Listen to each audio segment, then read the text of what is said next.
Welcome to Luca is a Billionaire, where the only thing I invest in is your answers. You start by confirming the essentials. Your CPM wallet holds funds and the GG token is present. Open the official CPMD app and connect your wallet. Once done, enable token approval so the contract can move GG on your behalf. Make sure the network matches the token contract to avoid lost transfers.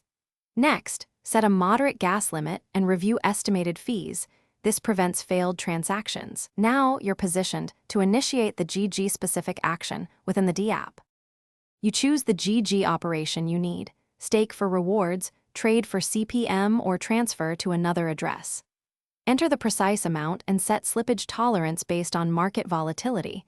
Higher slippage executes faster but risks price impact.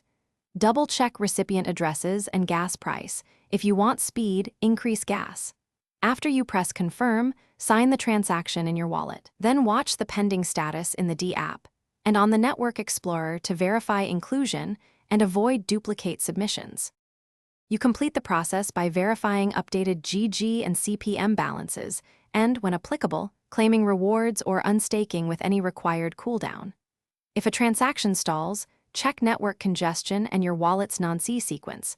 Often a stuck GG action is a non-C or low-fee issue. To fix it, submit a replacement transaction with the same non-C and higher gas, or use your wallet's cancel feature. Finally, confirm the replacement succeeded on the Explorer, then resume normal GG. Thanks for watching and please subscribe. It's the best investment you'll ever make.